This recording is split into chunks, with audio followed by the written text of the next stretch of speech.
द्वैपायनो विरह कातराजुहाव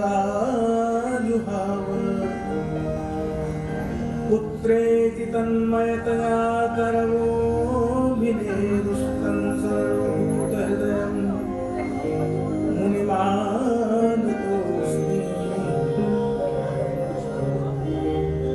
ध्येयं सदा परिभवग्नमभीष्टदोहम् तीर्थास्पदं शिवविरिञ्चितं शरण्यम् कृत्यार्तिहं प्रणतपालभवाब्धपोतम् वन्दे महापुरुष ते चरणारविन्दम् त्यक्त्वा सुदुस्त्यजसुनेच्युतराज्यलक्ष्मीम् धर्मिष्ठार्यवचसा यदगादर्यम् मायामृगं दैतयेप्सितमन्वधावत् वन्दे महापुरुष ते चरणारविन्दम् अतुलितबलधामं हेमशैलाभदेहं दनुजवनकुशान्यामग्रगण्यं सकलगुणनिधानं वानराणामधीशं रघुपतिप्रियभक्तं वातजातं नमामि नीलाम्बुजश्यामलकोमलाङ्गं सीतासमारोपितवामभागं पाणं महासायकचारुचापं नमामि रघुवंशनाथं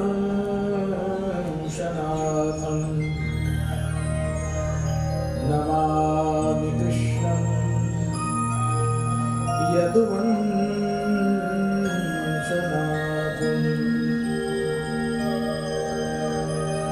श्रीरामकृष्णाभ्यां नमः।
नैमिषारण्य में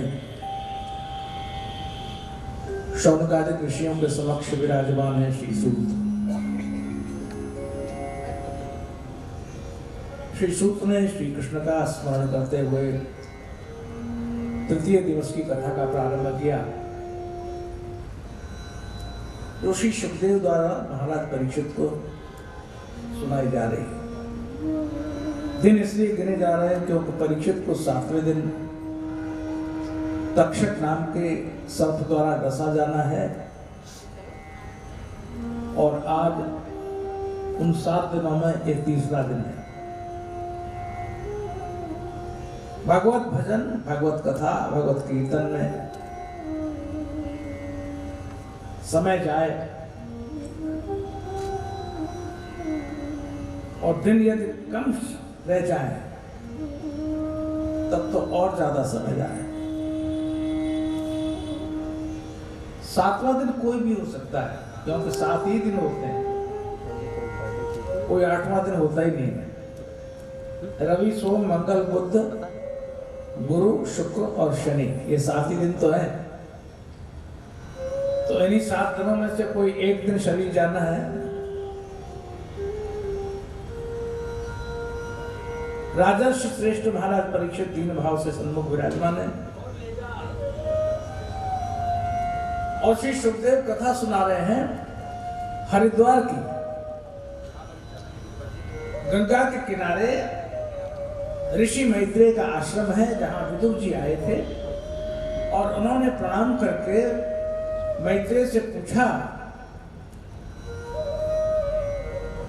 कि यह जीव सुख के लिए कर्म करता है किंतु उसे सुख प्राप्त होता नहीं है। ये प्रश्न था जहां हमने कथा को छोड़ा था। ये कर्म की चर्चा बहुत है भागवत में, बहुत है। कर्म को प्रदान कर दिया। स्वयं भगवान श्री कृष्ण ने कहा है, कर्मणा जायते जंतु कर्मणैव विलीयते, सुखम दुखम भयम क्षेमम कर्मणैवाधिपद्यते। ये कर्म से ही जीव का जन्म होता है, कर्म में ही लीन हो जाता है। कर्म से ही सुख है, कर्म से ही दुख है, कर्म से ही भय है, कर्म से ही कल्याण है। ये कर्म प्रधान विश्व करे राखा, जो जस करे सो तस फल चाखा। तो सुखाय कर्माणि करोति लोको न तै सुखम वन्यतु पारमं वा। ये प्रश्न था विदुर का ऋषि मैत्रेय से, और मैत्रेय ने कहा, वाह धन्यवाद, तुमने बहुत अच्छा प्रश्न किया, तुम्हारा यश तीनों लोकों में फैल जाएगा। कीर्तिम वितन्वता लोके आत्मनो धोक्षजात्मनः।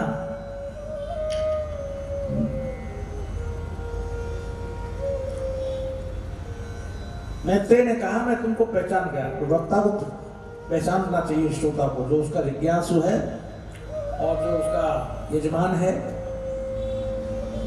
वो यज्ञ को धारण करता है यजमान, और यजमान भी भगवान की एक मूर्ति कही गई है। शिव पुराण में वर्णन आया शिव की 8 मूर्तियों का। अष्टमूर्ति भगवान शिव हैं। 8 मूर्तियों में पृथ्वी, जल, तेज, वायु, आकाश 5 हो गए। सूर्य और चंद्रमा 7 हो गए। और 8वां स्वयं यजमान, जो वहां बैठकर सुनता है, यज्ञ करता है, वो 8वीं भगवान शंकर की मूर्ति है। अष्टमूर्ति है भगवान शंकर। तो ईश्वर की मूर्ति के समान होता है यजमान। और यजमान का अर्थ क्या है? यज्ञमान। यज्ञ ही यज हो गया, यजन हो गया। यज्ञ को यजन कहते हैं। संस्कृत में जा अक्षर से पहचान होती। और बहुत से लोग कहते हैं यजन कहाँ हो रहा है, यजन कहाँ हो रहा है, यज्ञ कहाँ हो रहा है। यज्ञ से यजमान है। ये ज्ञान यज्ञ है, अनुष्ठान पूर्वक होता है। तो ये जो बैठे हुए हैं विदुर, ये जिज्ञासु हैं। वक्ता को चाहिए कि श्रोता की पहचान करे कि मेरी कथा में बैठा हुआ व्यक्ति कौन है। प्रधान रूप से जो जिज्ञासा कर रहा है वो कौन है? तो आप जानते हैं ये विदुर कौन है? ये विदुर केवल दासी पुत्र नहीं है, ये कोई ज्ञानी पुरुष नहीं है, इतना ही नहीं है, ये कोई पांडव और कौरवों के काका जी नहीं है, चाचा जी नहीं है। कौन है? असली पहचान क्या है? देखो, हम लोग परेशान तभी होते हैं जब हम अपने आप को भूल जाते हैं। अज्ञानता क्या है? अज्ञानता क्या है? कि हम अपनी पहचान खो गए हैं, इसीलिए दुखी हैं। क्या आप अपने आप को जानते हैं कि आप कौन हैं? सोचिए, तो आप कह देंगे कि हमारा नाम रामलाल है, ओम प्रकाश है, हमारा नाम कल्पना है, सरिता है, शांति है, ये तो बताएंगे आप। पर ये आप तो है नहीं। ये तो संसार ने आपको नाम दिया और संसार ने आपको संबंध बता दिया कि हम तुम्हारे माता पिता हैं, ये तुम्हारे भाई बहन हैं, आगे शादी हो गई तो ये तुम्हारे पति और पत्नी हैं। ये दूसरों ने बताया। असली हम कौन है? आत्मबोध नहीं होने से हम दुखी हैं। इसी तरह जो यजमान है, जो श्रोता है, बैठा हुआ है, वक्ता उसको पहचान जाए तो क्या कहना। तो इसलिए विदुर जो आए हैं ये कौन है? मैत्रेय ने कहा, मैं आपको पहचान गया कि आप कौन है। मांडव्य शापात प्रजा संयमनो यमः। मांडव्य नाम के एक ऋषि थे, उनके शाप के कारण ही आप विदुर के रूप में आए हैं। कौन? आप साक्षात यमराज हैं। विदुर जी कौन है? यमराज हैं। उनको शाप लगा तो धरती पर मनुष्य रूप में प्रकट होना पड़ा। राजा के यहां चोरी हुई, चोर माल लेकर भाग लिए, सैनिक पीछे लग गए, घबरा करके उन चोरों ने वो माल, मांडव्य ऋषि थे उनके आश्रम में छोड़ दिया और आगे भाग गए।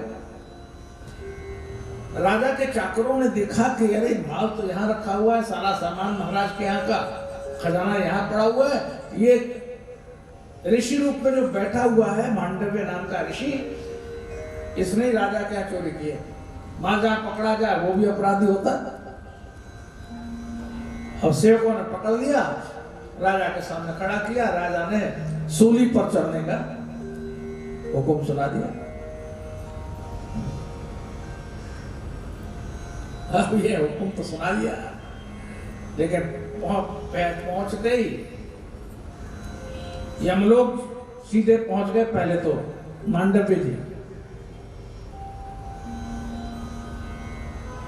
मांडव्य जी ने यमराज के समक्ष पहुंचकर सबसे पहला प्रश्न कर दिया, भाई ये जो सूली पर चढ़ने का दंड मुझे मिला है, मैंने कौन सा पाप किया?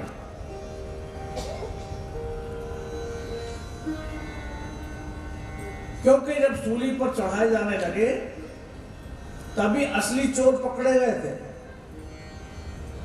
और असली चोर पकड़े गए तो राजा ने घबरा करके तुरंत मांडव्य को सूली से उतार लिया और चरणों में साष्टांग दंडवत करने लगे। बोले, क्षमा कीजिए, मुझसे बड़ी भूल हुई है और मेरे चाकरों ने, मेरे परिकरों ने भूल से, चूक से आपको सूली पर चढ़ा दिया, बड़ी भूल हुई। तो मांडव्य ऋषि ने कहा, चलो तुम तो अपना काम करो, तुम तो अपना काम करो, लेकिन ये जो जगत के जीवों के कर्म का फल देता है यमराज, जरा मैं उससे पूछता हूं कि मैंने कौन सा ऐसा पाप किया जिसके कारण मुझको सूली पर चढ़ना पड़ा। तो यमराज से मांडव्य ऋषि ने पूछा, क्यों भाई, मैंने कौन सा अपराध किया है? जो मुझे ये कष्ट भोगना पड़ा, भले थोड़े समय के लिए सही, कुछ क्षण के लिए सूली पर बिठाया गया, लेकिन यह मुझे कष्ट क्यों सहना पड़ा? मैंने तो अपने जीवन में कभी भी कोई पाप नहीं किया, मुझे ध्यान आता है। तो यमराज ने खाता खतौनी खोला और दिखवाया, भाई बताओ इन महाराज का क्या अपराध था? तो कहा महाराज बाल्यावस्था में, छोटेपन में, लड़कपन में इन्होंने खेल खेल में एक टिड्डे में छोटा सा तिनका चुभो दिया, और उस तिनके को चुभोने का ही ये दंड मिला है कि इनको थोड़ी देर के लिए सूली पर चढ़ा हुआ।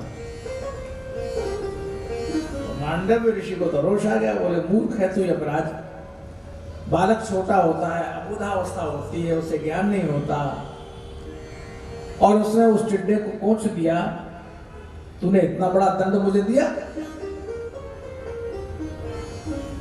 तू यमलोक में बैठने का अधिकारी नहीं। संसार के जीवों का दुख जब तक तू स्वयं सहन नहीं करेगा, तब तक तुझे दूसरों को दंड देने का अनुभव नहीं होगा, ये पता नहीं चलेगा कि दुख क्या चीज होती है। मैं शाप देता हूं कि जा तू 100 वर्ष तक पृथ्वी पर मनुष्य रूप में जन्म लेगा। तो मांडव ऋषि के शाप के कारण ही यमराज को धरती पर विदुर के रूप में आना पड़ा।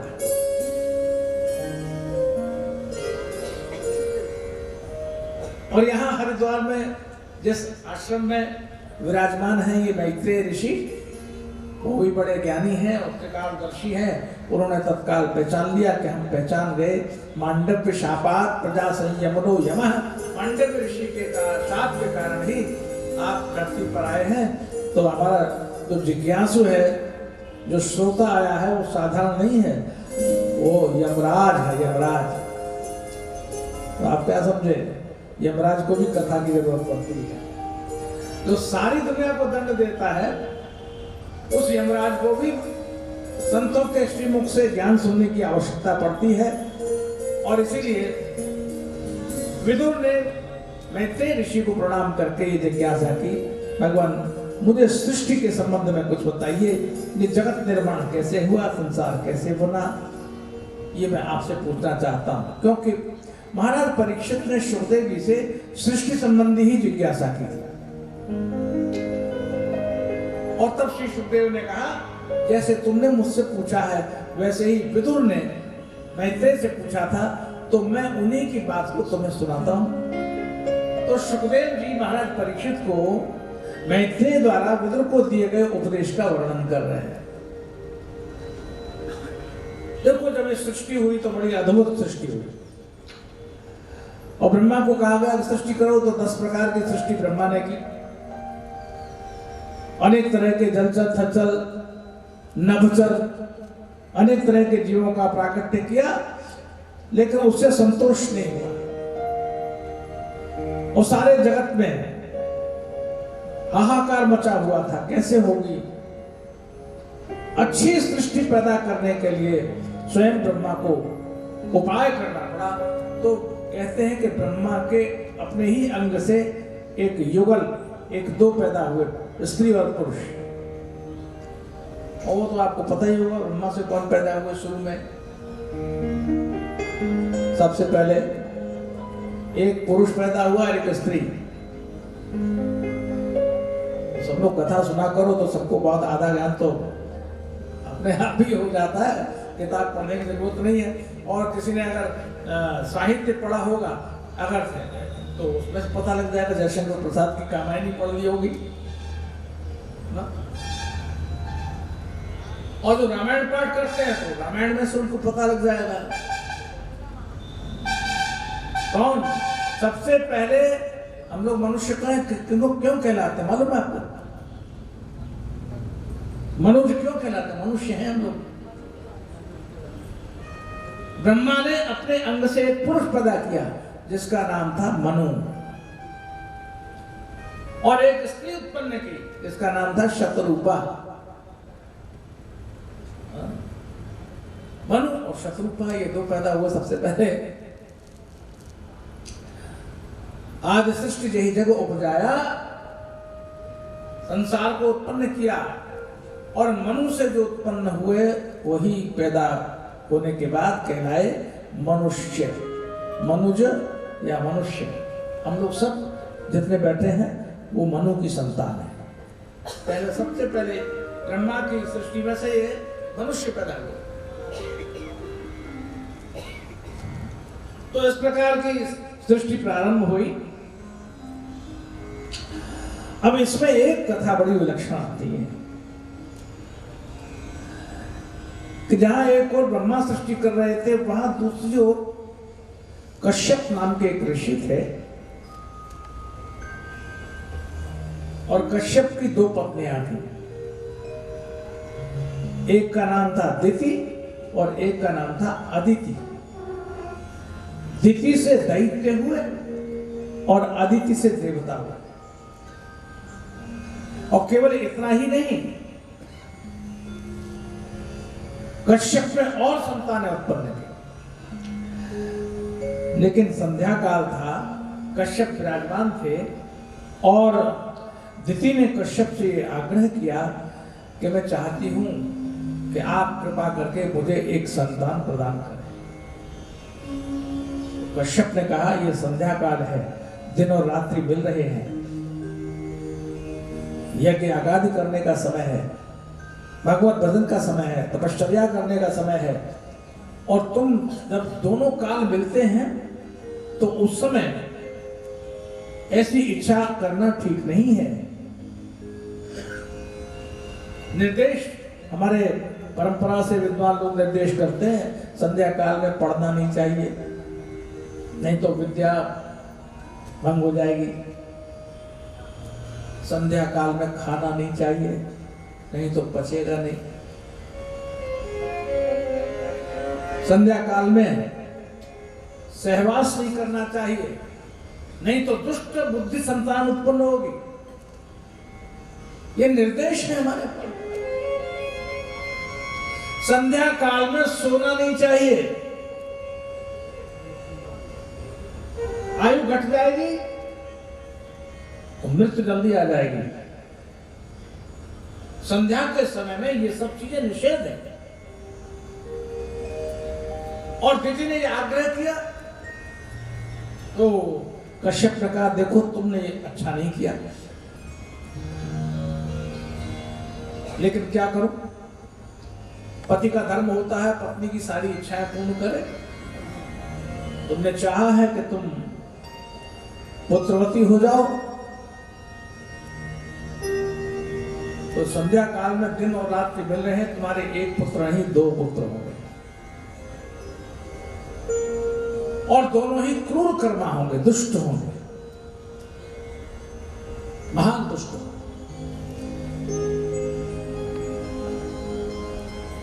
तब दिति को होश आया, ये मैंने क्या किया। तो दिति ने कहा भगवान अब एक वरदान मैं आपसे चाहती हूं। आज तक किसी भी पत्नी ने ऐसा वरदान नहीं मांगा होगा अपने पुत्रों के लिए। हर माँ चाहती है मेरे बालक, मेरी संतान वो बहुत बड़ी उम्र वाली हो और स्वस्थ रहे, योग्य हो, ऐसा मानती है। तो दिति ने कहा अब मैं आपसे मृत्यु मांगती हूं अपने दोनों बालकों की। मैंने तो एक ही बालक मांगा था, आपने 2 दे दिए, 2 की बात कह दी। अब मेरे दोनों बालकों की मृत्यु कैसे हो, ये भी मैं आपसे मांगती हूं। तो दिति ने कहा भगवान मेरे दोनों बालकों का जन्म जरूर होगा और आप कहते हैं वो दुष्ट होंगे, तो मैं चाहती हूं मेरे दोनों बालकों की मृत्यु भगवान के हाथों हो। क्योंकि दिति जानती थी कि मेरे बालक जब दुष्टात्मा होंगे, संसार को त्रास देंगे, तो उनकी मुक्ति नहीं हो सकती, और अगर भगवान के हाथों वो मरे तो निश्चित रूप से उनको मोक्ष मिल जाएगा और भगवान के धाम की प्राप्ति हो जाएगी। तथास्तु कहा और कालांतर में 2 संतान पैदा हुई कश्यप ऋषि के। एक का नाम था हिरण्याक्ष और दूसरी का नाम था हिरण्यकशिपु। यहां से आज की कथा का प्रारंभ है। हिरण्याक्ष से हिरण्यकशिपु तक की कथा है। अजब नाम है ये। हिरण्य किसको कहते हैं? कथा जरूर सुनिए, कथा वार्ता जरूर सुनिए और ग्रंथ भी पढ़िए, पुराण पढ़िए, शास्त्र पढ़िए, लेकिन विवेक का तीसरा नेत्र खोलकर पढ़िए तो आप आपको मालूम पड़ेगा कि ऋषियों ने कहना क्या चाहा है। हिरण्य कहते हैं सोने को। हिरण्य माने सोना। तो एक बेटा हुआ हिरण्याक्ष जिसकी आंख में सोना ही बसा हुआ, उसको सोना चाहिए। और दूसरा बेटा हुआ हिरण्यकशिपु जो सोने की शैया पर ही सोता है। आपने पढ़ा होगा कभी अखबारों में, एक आदमी के बेडरूम में जब उसका बिस्तर हटाया गया तो उसके नीचे तमाम नोटों की गड्डियां और उसके नीचे सोने की ईंटें पड़ी हुई, तो उसी पे वो सोता था, वरना उसको नींद नहीं आती थी। तो सोने की शैया पर जो सोता हो, सोना पाने की भूख जिसको हमेशा लगती रहती हो, सुखों और ऐश्वर्य के लिए वो हमेशा लालायित रहता हो, जिसकी आंख में सोना ही सोना रहता हो, लेकिन वो ऐश्वर्य और वो सुख सिर्फ अपने लिए हो और किसी को बांटने की इच्छा न रखता हो, वो ये दो हैं, हिरण्याक्ष और हिरण्यकशिपु। एक की आंखों में लालच और लोभ से भरा हुआ ऐश्वर्य हमेशा झूमता रहता है, और दूसरा हमेशा ऐश्वर्य के बिस्तर पर सोता रहता है। तो आप क्या समझते हैं? ये जो जगत के सारे साधनों को पाने की भूख आज भी जो पड़ रही है, वो क्या हिरण्याक्ष और हिरण्यकशिपु से कम नहीं है? अलमारियों में लदा हुआ सोना और रुपयों की गड्डियां मैंने देखी हैं बहुत से लोगों के। अब नहीं, तो नोटबंदी जब से हुई तब से राधे राधे हो गई। एक सिरे से लगा ऐश्वर्य को इकट्ठा करके, धन को, दौलत को एकत्र करके सिर्फ अपने लिए, लेकिन कितने दिन कोई व्यक्ति भोग सकता है? और दूसरे के सुखों को छीनकर सिर्फ अपने लिए सुख को नियंत्रित कर देने वाला व्यक्ति हिरण्याक्ष और हिरण्यकशिपु से कम नहीं होता। तो पुराणों की ये कथाएं जिन चरित्रों को उकेरती हैं, वो समाज में घटने वाली घटनाओं के ही एक पात्र हैं जो आज भी जीवित हैं। इन कथाओं से इन पात्रों की पहचान होती। व्यक्ति की मनोवृत्ति जब तक ठीक नहीं होगी तब तक वो हिरण्याक्ष और हिरण्यकशिपु बना रहेगा, ऐश्वर्य में सोएगा और अपने लिए सारी पृथ्वी को केवल अपने लिए नियंत्रित करेगा, सब जगह घेर लेगा, किसी को नहीं देगा। यही बात हुई थी। हिरण्याक्ष ने ऐसा ही किया, सारा जगत दुखी हो गया। अपने लिए तो बढ़िया बढ़िया सारे साधन थे, लेकिन दूसरों को कुछ नहीं देता था। देवता, मनुष्य, सारे जीव दुखी थे। तब उन्होंने ब्रह्मा से प्रार्थना की और हिरण्याक्ष का उद्धार करने के लिए भगवान ब्रह्मा के नासिका से प्रकट हुए और उन्होंने हिरण्याक्ष का उद्धार कर दिया। ये तो वही हिरण्याक्ष का था। मतलब ईश्वर को, किसी के पास बहुत धन दौलत हो वो बुरा नहीं है, लेकिन धन दौलत को सिर्फ एक ही केंद्र में नियंत्रित कर देना और केवल अपने लिए जीना, ये निश्चित रूप से समाज के लिए बहुत घातक है। सबको बांट के खाने की जो स्थिति है वही एक श्रेष्ठ व्यक्ति पैदा करती है। और जो केवल अपने लिए साधन इकट्ठा करता है, अपने बड़े बड़े विराट राजमहल बना लेता है, वो स्वीकार नहीं है, समाज को तो स्वीकार नहीं होगा। आज नहीं तो कल समाज उसे छीन लेगा। सत्ता चली गई, पद चला गया, अब क्या करो, सब खत्म हो गया। इसलिए ये प्रत्येक युग में ऐसे लोग होते हैं, हर युग में होते हैं। और तब क्या होता है, तब कोई ना कोई उद्धार करने वाला व्यक्ति आता है, उसको हम कह देते हो भगवान का प्राकट्य हुआ। तो वाराह के रूप में भगवान का प्राकट्य हुआ ब्रह्मा की नासिका से, और तो भगवान वाराह ने हिरण्याक्ष का उद्धार किया। पुष्पवृष्टि हो रही है, जयध्वनि हो रही है, देवता आनंद से नाच रहे हैं, गा रहे हैं। दो बड़ी हम लोग भी भगवान के नाम का स्मरण करें और फिर हम आपको आगे कथा सुनाएंगे। राधे गोविंदा जय जय राधे गोविंदा, राधे गोविंदा जय जय राधे गोविंदा, राधे गोविंदा जय जय राधे गोविंदा, राधे गोविंदा जय जय राधे गोविंदा। नटवर नागर नंदा जय जयवाल मुकुंदा, नटवर नागर नंदा जय जयवाल मुकुंदा, नटवर नागर नंदा जय जयवाल मुकुंदा, नटवर नागर नंदा जय जयवाल मुकुंदा। श्री राधे गोविंदा जय जय राधे गोविंदा,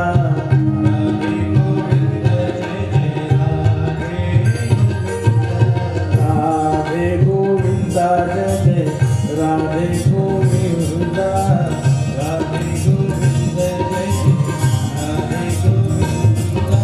नटवर नागर नंदा जय जयवाल मुकुंदा, नटवर नागर नंदा जय जयवाल मुकुंदा।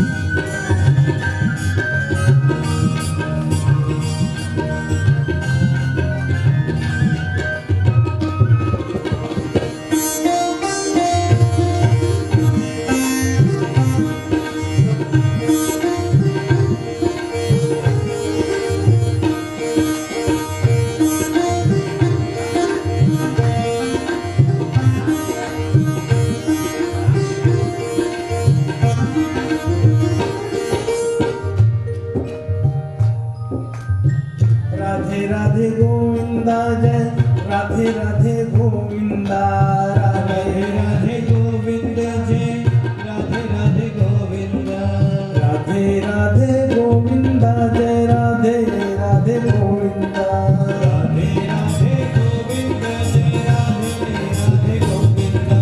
नटवर नागर नंदा जय जयवाल मुकुंदा, नटवर नागर नंदा जय जयवाल मुकुंदा, नटवर नागर नंदा जय जयवाल मुकुंदा, नटवर नागर नंदा जय जयवाल मुकुंदा।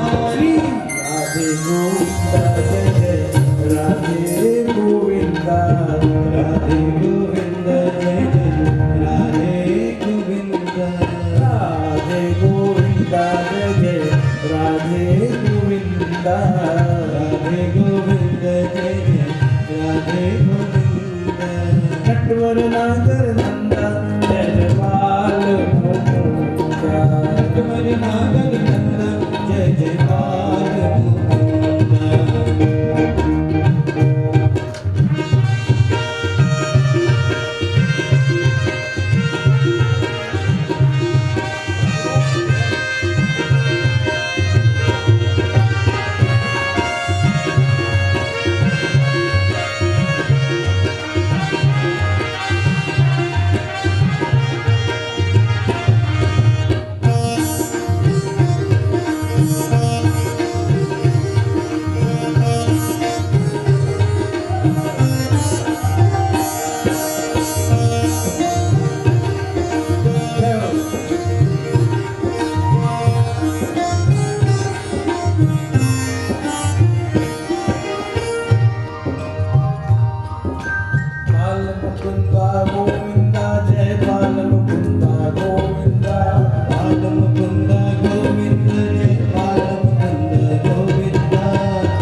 बाल मुकुंदा, नगर नंद जय जय बाल मुकुंदा, नटवर नागर नंदा जय जय बाल मुकुंदा, नटवर नागर नंद जय जय बाल मुकुंदा, नटवर नागर नंदा जय जय बाल मुकुंदा, नटवर नागर नंदा जय जय बाल मुकुंदा, नटवर नागर नंदा जय जय बाल मुकुंदा, नटवर नागर नंदा जय जय बाल मुकुंदा।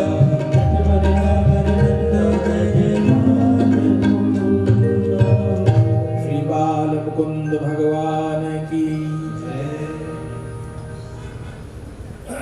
सृष्टि हुई, बहुत प्रकार की सृष्टि हुई, लेकिन जो सृष्टि मनु ने की वो श्रेष्ठ सृष्टि थी मनुष्य की। मनुष्य पैदा हुए और इसीलिए यहाँ ये दो असुरों की जो कथा हम आपको सुना रहे हैं, एक तो हिरण्याक्ष और एक हिरण्यकशिपु, ये भी भगवान के ही पार्षद थे। क्योंकि महाराज परीक्षित प्रश्न करते हैं कि इनको उद्धार करने के लिए भगवान को स्वयं क्यों आना पड़ता है, तो सुखदेव ने कहा ये दोनों ही भगवान के द्वारपाल थे। एक का नाम था जय और एक का नाम था विजय। द्वार पर खड़े हुए थे और उसी समय एक बार सनकादिक भगवान का दर्शन करने आए। ये चारों भगवान के मानस पुत्र हैं और संक्षेप में इनको सनकादिक कहा जाता है। सनक, सनंदन, सनातन और सनत कुमार, ये चार ब्रह्मा के मानस पुत्र हैं और हमेशा 5 वर्ष के बालक के रूप में रहते हैं। और चारों के चार बहुत बड़े विद्वान हैं, बहुत ज्ञानी हैं, चारों बहुत अच्छे वक्ता हैं, चारों बहुत अच्छे श्रोता हैं। इन्हें किसी बाहर के व्यक्ति की जरूरत नहीं, जहाँ इनका मन आता है वहीं सत्संग करते हैं। एक व्यक्ति वक्ता बन जाता है, बाकी 3 बैठ के सुनते हैं। तो ये बहुत अच्छी बात है, किसी बाहर के आदमी की कोई जरूरत नहीं। अपने आप सत्संग करो, अपने आप मौज करो, कोई आवे आवे नहीं आवे मत सुनो, हम आपस में करेंगे। तो ये सनकादिक हैं और ये यहाँ जहाँ तहाँ कहीं भी बैठते हैं, सत्संग करते हैं, इनको सत्संग में ही आनंद आता है। तो सनकादिक भगवान के दर्शन के लिए वैकुंठ जा रहे थे। द्वार पर पहुंचे तो भगवान के 2 द्वारपाल थे, जय और विजय। उन्होंने सनकादिकों को रोक दिया।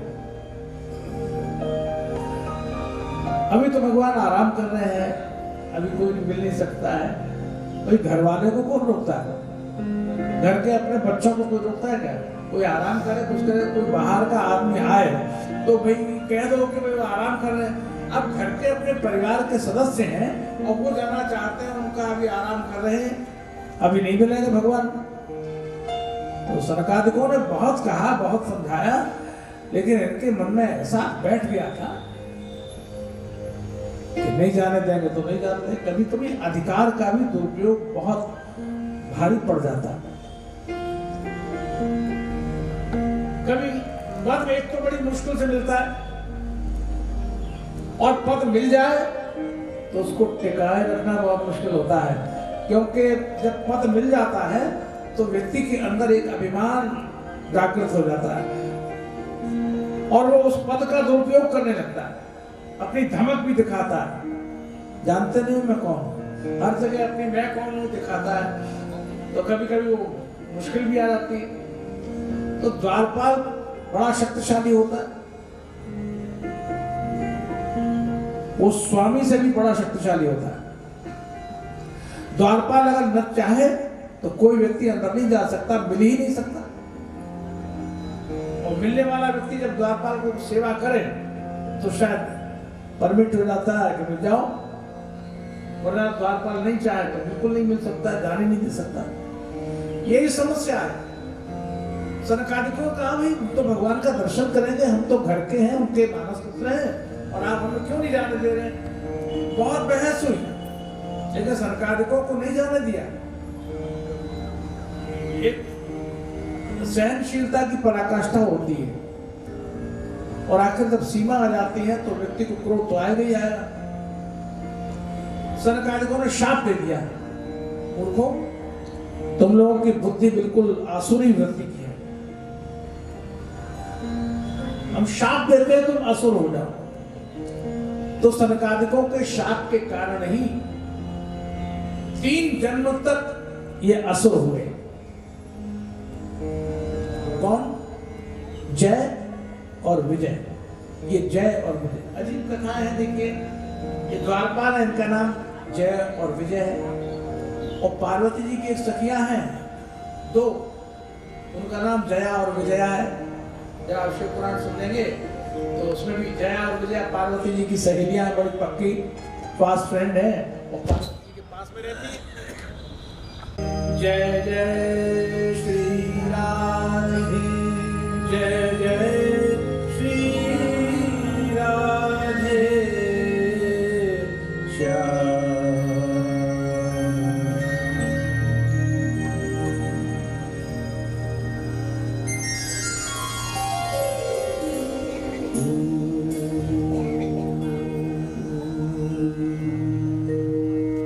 नमो भगवते वासुदेवाय।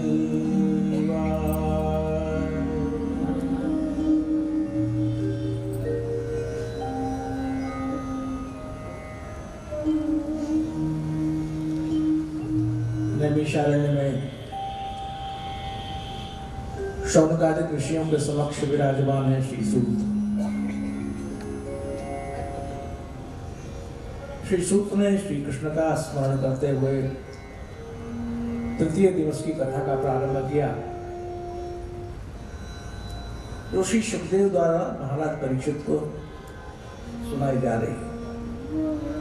दिन इसलिए गिने जा रहे हैं क्योंकि परीक्षित को 7वें दिन तक्षक नाम के सर्प द्वारा डसा जाना है, और आज उन 7 दिनों में एक तीसरा दिन है। भगवत भजन, भगवत कथा, भगवत कीर्तन में समय जाए, और दिन यदि कम रह जाए तब तो और ज्यादा समय जाए। 7वां दिन कोई भी हो सकता है, क्योंकि 7 ही दिन होते हैं, कोई 8वां दिन होता ही नहीं है। रवि, सोम, मंगल, बुध, गुरु, शुक्र और शनि, ये 7 ही दिन तो है। तो इन्हीं 7 दिनों में से कोई एक दिन शरीर जाना है। राजर्षि श्रेष्ठ महाराज परीक्षित दीन भाव से सन्मुख विराजमान है, और श्री सुखदेव कथा सुना रहे हैं हरिद्वार की। गंगा के किनारे ऋषि मैत्रेय का आश्रम है, जहां विदुर जी आए थे, और उन्होंने प्रणाम करके मैत्रेय से पूछा कि यह जीव सुख के लिए कर्म करता है किंतु उसे सुख प्राप्त होता नहीं है। ये प्रश्न था जहां हमने कथा को छोड़ा था। ये कर्म की चर्चा बहुत है भागवत में, बहुत है। कर्म को प्रदान कर दिया। स्वयं भगवान श्री कृष्ण ने कहा है, कर्मणा जायते जंतु कर्मणैव विलीयते, सुखम दुखम भयम क्षेमम कर्मणैवाधिपद्यते। ये कर्म से ही जीव का जन्म होता है, कर्म में ही लीन हो जाता है। कर्म से ही सुख है, कर्म से ही दुख है, कर्म से ही भय है, कर्म से ही कल्याण है। ये कर्म प्रधान विश्व करे राखा, जो जस करे सो तस फल चाखा। तो सुखाय कर्माणि करोति लोको न तै सुखम वन्यतु पारमं वा। ये प्रश्न था विदुर का ऋषि मैत्रेय से, और मैत्रेय ने कहा, वाह धन्यवाद, तुमने बहुत अच्छा प्रश्न किया, तुम्हारा यश 3 लोकों में फैल जाएगा। कीर्तिम वितन्वता लोके आत्मनो धोक्षजात्मनः।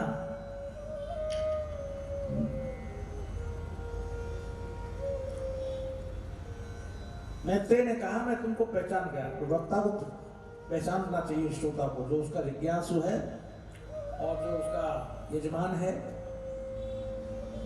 वो यज्ञ को धारण करता है यजमान, और यजमान भी भगवान की एक मूर्ति कही गई है। शिव पुराण में वर्णन आया शिव की 8 मूर्तियों का। अष्टमूर्ति भगवान शिव हैं। 8 मूर्तियों में पृथ्वी, जल, तेज, वायु, आकाश 5 हो गए। सूर्य और चंद्रमा 7 हो गए। और 8वां स्वयं यजमान जो वहां बैठकर सुनता है, यज्ञ करता है, वो 8वीं भगवान शंकर की मूर्ति